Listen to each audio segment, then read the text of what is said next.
Okay, dear brothers and sisters, I say thank you for this morning that God has given us Spirit of Life so that we should meet again.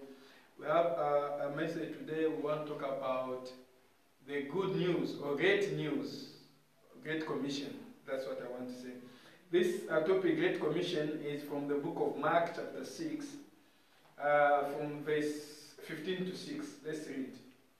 And he said to them, "Go into all the world and preach the gospel to every creature. He who believes and is baptized will be saved, but he who does not believe will be condemned.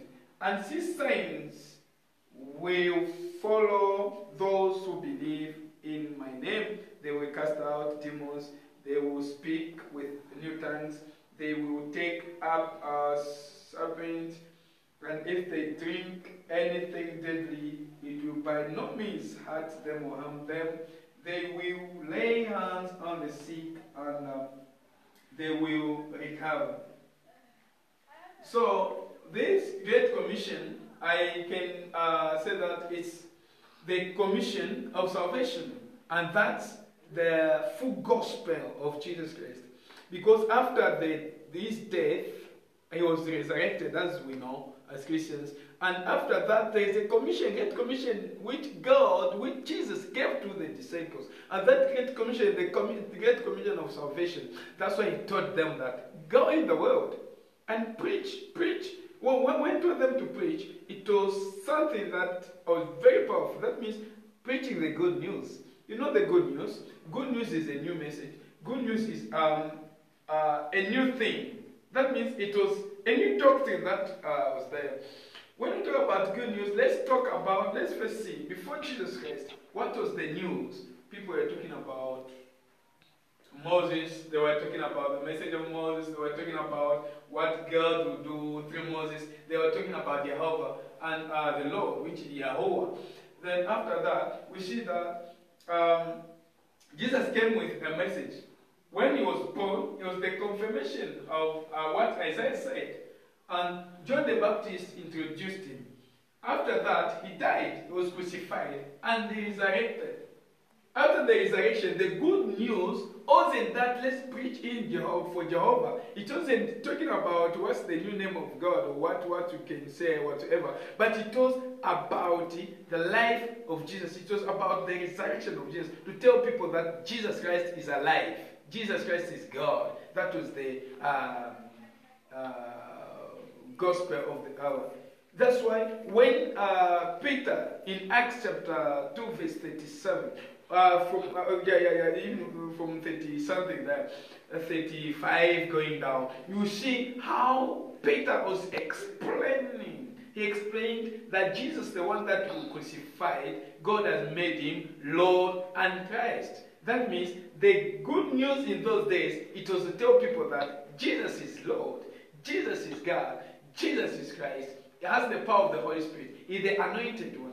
That's why the good news in those days, it was believing in Jesus Christ. The Great Commission was to preach this gospel, to tell people that Jesus Christ is God, to tell people that Jesus Christ has the last word upon someone's life. That's why when you read in Philippians chapter 2, you find that Peter told people that there's no name above the name of Jesus. God made him above all men. That means he has authority over everything. Jesus, the name of Jesus is the only name which has authority. That authority has made Christians. Because when you read in the book of Matthew chapter 28, before the Great Commission that he gave them, he was saying that the authority has been given to me. That means all authority is in the hands of God, in the hands of Jesus. That's why Jesus came and he has given us that authority so that we may preach. And he said, we have signs that have to follow. When you believe, you must be first baptized. And if you don't believe, you are condemned. If you don't believe the gospel of Jesus, what gospel do you think you can believe again? Because that's the only good news that we have. Believing in Jesus Christ is the only good news that we have. When we believe in Jesus Christ is the only good news. So that good news will save you. when you be baptized, like in Acts chapter 38, when you are baptized in the name of Jesus Christ, your sins will be forgiven. And you find what you want, you receive what you want, you be saved, and even the Holy Spirit is there for you. Why? Because you believe in the good news, believing in the resurrection of Jesus Christ, believing that Jesus Christ is God, believing that Jesus Christ is alive, is not in the grave. He has conquered death, he has conquered grave, he has conquered everything that would be that would have authority over a human being.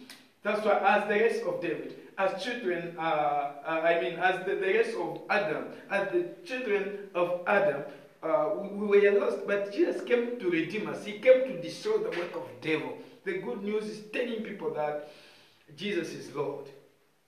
From Yahuwah to Yahushua, that means we have Jesus who has already taken the power and authority. So the good news today is believing in Jesus Christ, preaching people, showing them Jesus Christ whom God has made Lord and Christ, and tell them to be baptized in the name of Jesus Christ. Not in the titles and saying Father, Son, all this. Those are not names; those are just titles. So we have to work hard so that people should believe, because we have signs. That's why I say we lay our hands on sick people, they will recover. Today in the world of people, of religious people, they are shouting Holy Ghost fire. But the name which has been given to us is not Holy Ghost. It's the name of Jesus Christ. That means if you want demons to be expelled or to be cast out, it's when we use the name of Jesus Christ. If you want healing, we have to use the name of Jesus Christ. When you have any situation that you're going through, you have to use the name of Jesus Christ. Not the name of Father, not the name of Jehovah, but the name of Jesus Christ. Because it's the only name that has power, that has authority, that can save you, that can deliver you, that can heal you.